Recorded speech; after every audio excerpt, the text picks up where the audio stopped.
Դու երբևէ լսել ես մի հայուհու մասին, ով դարձավ Հայաստանի առաջին կին դեսպանը դեռ 1918-ից 1920 թվականներին, երբ անգամ աշխարհի մեծ տերություններում կանայք հազվադեպ էին նման դիրքում հայտնվում։ Ձիաննա Աբգարը ոչ միայն հայկական դիվանագիտության մեջ նախադեպ ստեղծեց, այլև անմոռանալի դեր խաղաց Հայաստանի առաջին հանրապետության միջազգային ճանաչման հարցում։ Ձիաննա Աբգարը ծնվել է 1859 թվականին Հնդկաստանի Կալկաթա քաղաքում հայ վաճառականի ընտանիքում։ Նա վաղ տարիքից կրթություն ստացավ անգլիական մշակութային միջավայրում, բայց երբեք չկտրեց կապը հայկական արմատների հետ։ Դեռ երիտասարդ տարիներին սկսեց զբաղվել գրականությամբ, գրում էր քաղաքական, հասարակական խնդիրների մասին եւ ակտիվորեն արտահայտում էր իր հայացքները։ 1918 թվականին, երբ հռչակվեց Հայաստանի առաջին հանրապետությունը, նրա դիվանագիտական ներկայացվածությունը գրեթե չկար միջազգային ասպարեզում։ Այդ տարիներին Աբգարը հաստատվել էր Ճապոնիայում,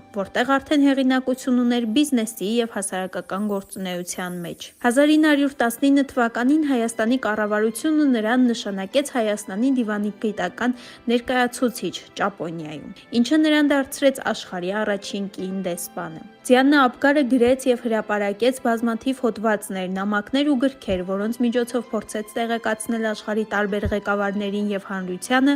Հայաստանի ծանր վիճակի մասին։ Նրա ջանքերի շնորհիվ 1920 թվականին Ճապոնիան դարձավ առաջին ասիական երկիրը, որը ճանաչեց Հայաստանի Հանրապետությունը։ Նա ոչ միայն զբաղվում էր դիվանագիտական գործունեությամբ, այլև օգնում էր հազարավոր հայ գաղթականների, ովքեր Ճապոնիային հասել փախչելով Օսմանյան Թուրքիայում իրականացված հայոց ցեղասպանությունից։ 1920 թվականին, երբ Հայաստանի առաջին հանրապետությունը դադարեց գոյություն ունենալ Խորհրդային Ռուսաստանի ճնշման տակ, նրա դիվանագիտական առաքելությունն ավարտվեց, սակայն նրա թողած ժառանգությունը շարունակվում է։ Նա դարձավ խորհրդանշական կերպար հայկական դիվանագիտության մեջ, որպես առաջին կին դեսպան։ Նրա գրքերը եւ հոդվածները մինչեւ այսօր համարվում են հայոց ցեղասպանության մասին արժեքավոր վկայություններ։ Ձիաննա Աբգարի կյանքի պատմությունը ապացուցում է, որ անհատները կարող են մեծ ազդեցություն ունենալ իրենց ազգի ճակատագրի վրա,